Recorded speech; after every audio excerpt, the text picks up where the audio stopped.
Ukraine. Now, they've said that that's been like written in stone. And somewhere along the line, Biden said, no, they should be able to join NATO. Well, then Russia has somebody right on their doorstep, and I could understand their feeling about that.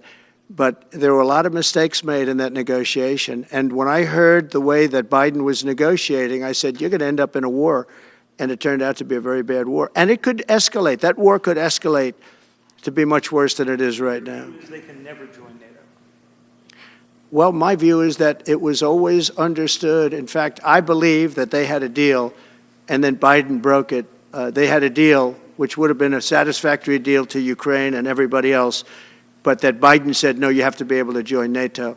And that's always been, and nobody knows more about NATO than I. You know, years ago when I first started this, I didn't know too much about NATO, but I got it right anyway. I said they're taking advantage. I'm the one that got, and the Secretary General was here, as you know, 2 weeks ago, saying that if it weren't for me, NATO wouldn't even exist right now, because I raised from countries that weren't paying their bills. At that time, 28 countries, 20 of them were not paying their bills, 21 to be exact. They weren't paying, or they were paying a very small portion. And I raised over $680 billion. That was the number he gave, by saying, if you don't pay, we're not going to protect you.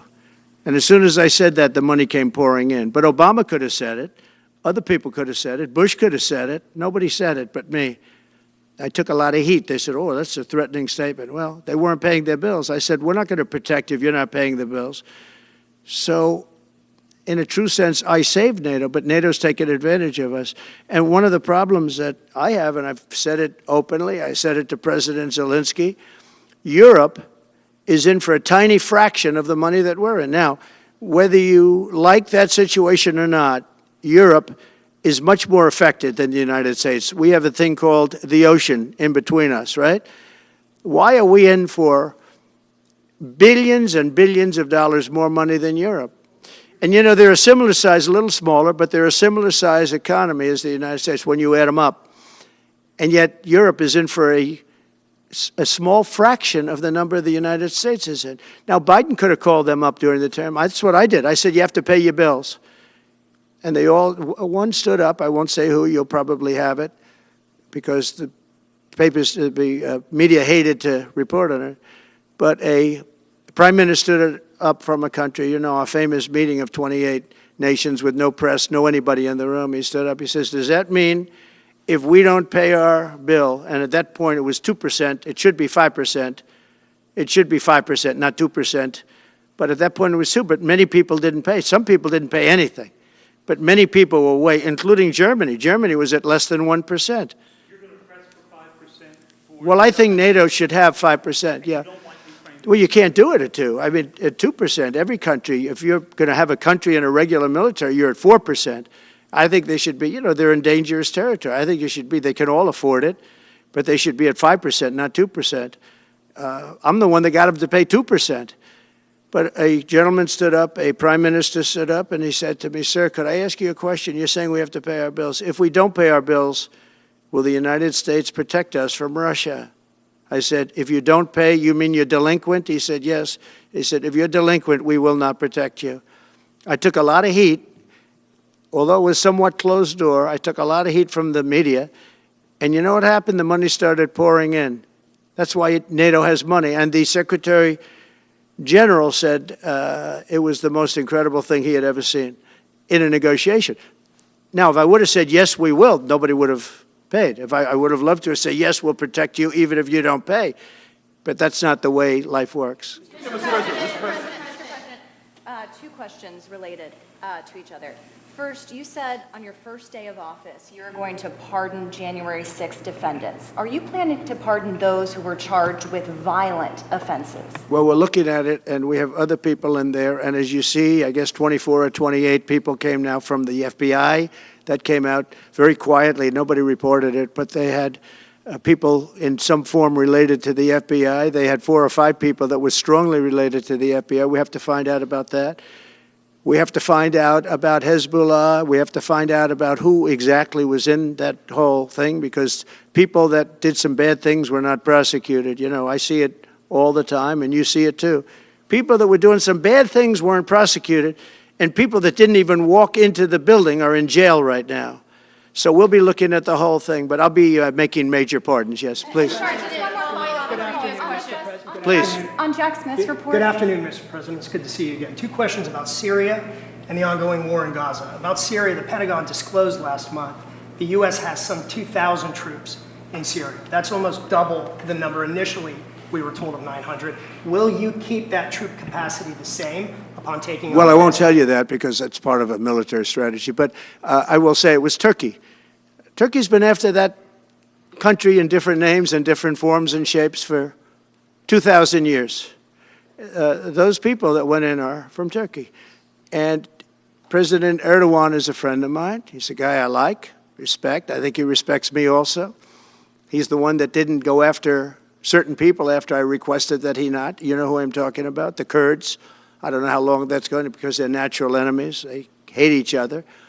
But he didn't do that yet. And he didn't do it in the past also.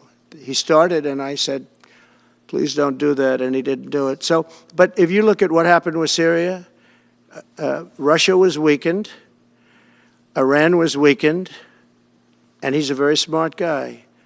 And he sent his people in there through different forms and different names, and they went in and they took over, and that's the way it is. I'm sorry, I don't mean to interrupt you. Do you have concerns about HTS taking control of By the way, I Syria at this have point? the envoy here.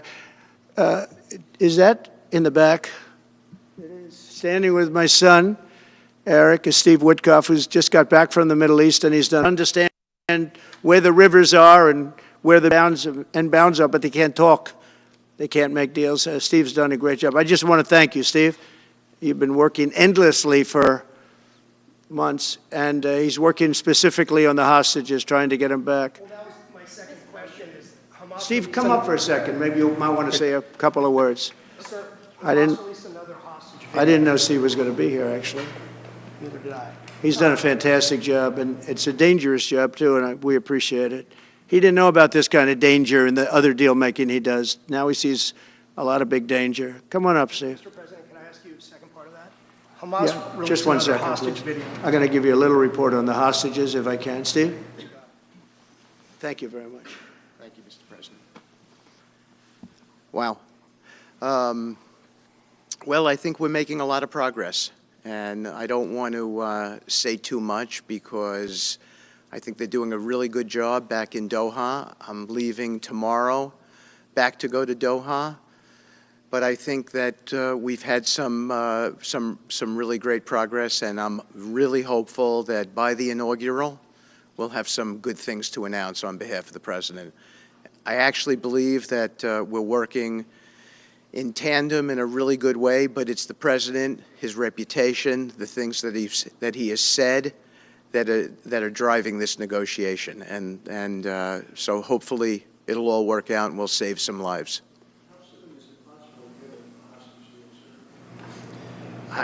I believe we've been on the verge of it. I don't want to discuss sort of what's delayed it. There's no point to be negative in any way. But I think it's the President, his stature, what he said he expects, the red lines he's put out there, that's driving this negotiation. I'm going back probably either this evening or tomorrow night. Are you confident there'll be a deal before January 20th, or is that something that's likely to happen, if there's a deal even at all? And we've been hearing this now for the better part of I know. since October 7th. I would say, They better be.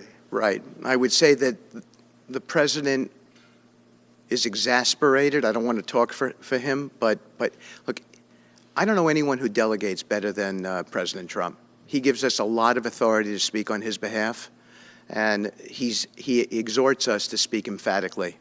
And emphatically means you better do this, because the alternative. Do you think they're waiting for President Trump to take office? No, I think they heard him loud and clear. Better get done by the inaugural. But when you say all hell will be Before I paid, take or office. all hell must be paid if they don't release the You know what that hostages. means, don't you? Well- Do I have to define it for you? Look, all No, I know hell you're not will gonna break out. telegraph If what- those hostages aren't back, I don't want to hurt your negotiation. If they're not back by the time I get into office, all hell will break out in the Middle East. Can you elaborate? And it will not be good for Hamas and it will not be good, frankly, for anyone. All hell will break out. I don't have to say anymore, but that's what it is. And they should have given them back a long time. They should have never taken them. There should have never been the attack of October 7th. People forget that. But there was, and many people are killed. They're no longer hostages. I have people from Israel and others calling, begging me to get, we had also people there from the United States, just so you know. They're holding some so-called hostages from the U.S. But I've had mothers come to me and fathers crying, can I get the body of their son back? Can I get the body of their daughter back? That beautiful girl where they threw her in the car, pulled her by her ponytail and threw her in the car like she was a sack of potatoes. I said, what happened to her? Sir, she's dead. Like a 19, 20-year-old beautiful girl. And the way they treated her. And I just say it this very simply. Steve's got a job to do. He's a great guy, great negotiator, great person. They respect him over there already. It's what we needed over there. We have people that know everything about the Middle East, but they can't speak properly. They don't know. He's a great negotiator. That's what I needed. I could have sent that gentleman right over there, Hussein. He's a great negotiator. There are people, they're rare. Great negotiators are very rare, like a great surgeon. But we have the right person. But I tell this, I don't want to hurt the negotiation. If the deal isn't done before I take office, which is now going to be 2 weeks, all hell will break out in the Middle East. Okay? Thank you, Mr. President. You've done a great job. Thank you. Mr. President, more than 140 police officers were injured by rioters on January 6th. Will you pardon anyone who attacked a police officer? Well, the only one that was killed was a beautiful young lady named Ashley Babbitt. She was killed, and there was actually somebody else that was killed, also a MAGA person, but people don't give it 100% credibility. I'm going to find out about it, and we're going to find out. But Ashley Babbitt was killed. She was shot. She had never been shot. She was shot for no reason whatsoever. In fact, they say that she was trying to hold back the crowd, and the crowd was made up of a lot of different people, so we'll see. But I will tell you this, the person that was killed was Ashley Babbitt. The other thing is, when they talk, there was never charges of insurrection or anything like that.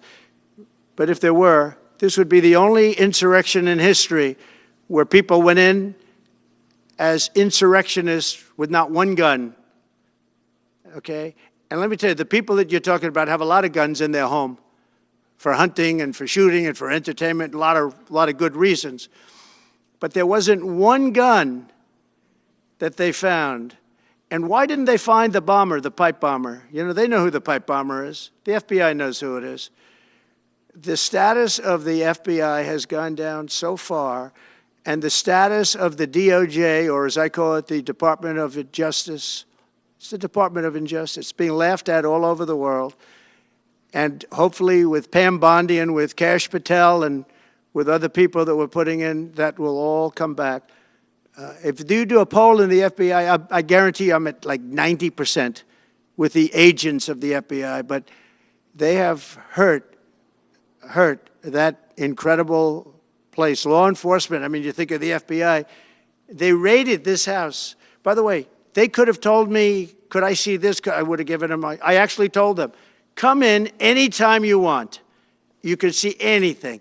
They raided the house, and the case was dismissed. And now I'm in litigation. I'm suing them for doing that. And I feel so badly doing it. I'm the President of the United States, and I'm suing the United States. But I'm suing them for other things, too. The FBI has gone so, its reputation has been so horribly hurt. Between Comey, who is the worst, and all of the others, what's happened to the FBI is, and we're going to make it great again. We're going to make the FBI great again. We're going to make the Department of Justice fair and strong, but fair again. Because all they did was attack me because I'm their political opponent. And that includes with local judges like Marchand. You ought to find out. Ask them, why do I have a gag order where I'm not allowed to speak? Think of it. I'm the President of the United States, and I'm not allowed to speak. Why? Because if I did speak, people would understand the scam. It's a scam. And we have very dishonest judges, and New York judges are very bad. We had one that valued this house at $18 million because it was good for their case. He actually valued that chandelier is worth more than $18 million. He valued this house as $18 million. And we have another one who was so nasty, so horrible, such a brute, most vicious, vile person. These are New York judges. But we've won most of the cases, so we're very happy about that. Please. Back on Greenland, your position is clear, but have you directed your staff to take these specific actions to draw plans? And can you elaborate again? You didn't rule out military coercion. Well, we need Greenland for national security purposes. I've been told that for a long time, long before I even ran. I mean, people have been talking about it for a long time. You have approximately 45,000 people there. People really don't even know if Denmark has any legal right to it. But if they do, they should give it up because we need it for national security. That's for the free world. I'm talking about protecting the free world. You look at, you don't even need binoculars. You look outside, you have China ships all over the place. You have Russian ships all over the place. We're not letting that happen. We're not letting it happen. And if Denmark wants to get to a conclusion, but nobody knows if they even have any right, title, or interest. The people are going to probably vote for independence or to come into the United States. But if they did do that, then I would tariff Denmark at a very high level. Have you asked your staff to draw plans for acquisition? I mean, are you actively No, we're pursuing not at that stage, but we have people. I haven't even entered office yet. Secondly, sir, Elon Musk has drawn some criticism and a lot of attention for some of his actions and provocative statements about foreign affairs, including in Europe. Your reaction to that, is that appropriate for... You mean where he likes people that tended to be conservative? I don't know the people. I could say Elon's doing a good job, very smart guy. I don't know the people you're talking about. He was, I know he said some negative things about a couple of people that are running for office, but that's not so unusual. Yes, please. I wanted to ask you about Ukraine and Putin. How soon do you anticipate going to meet with Putin to discuss the Ukraine situation? Well, I can't tell you that, but I know that Putin would like to meet. I don't think it's appropriate that I meet until after the 20th, which I hate, because, you know, every day people are being, many young people are being killed, soldiers. You know, the land is very flat, and hundreds of thousands of soldiers from each, many hundreds of thousands from each side are dead, and they're laying in fields all over the place. Nobody to even collect. There's landmines all over. It's a disaster. But it's very flat. It's great. It's farmland, and it's very flat. And the only thing that stops a bullet is the human body. And the human body is stopping a lot of bullets. Within the I hope first so. 3 to 6 months? I hope to have 6 months. First 3 to 6 months. No, I would think, I hope long before 6 months. Look, Russia's losing a lot of young people, and so is Ukraine. And it should have never been started. That's a war that should have never happened. I guarantee you, if I were president, that war would have never happened. Who would you like to nominate to replace Michael Barr as vice chair of the Military Board? I'll be announcing somebody. Mr. President, if we were to work under the assumption that you're serious about making Canada 51st state of the United States, the leader of the Conservative Party in Canada said, under no circumstance will it ever be the 51st state. Maybe he won't win, but maybe he will. I don't. Point, you had suggested. Listen, I don't care what he says. But Sir, real fast, you said you were considering military force to acquire Panama and Greenland. Are you also considering military force to annex and acquire Canada? No, economic force, because Canada and the United States, that would really be something.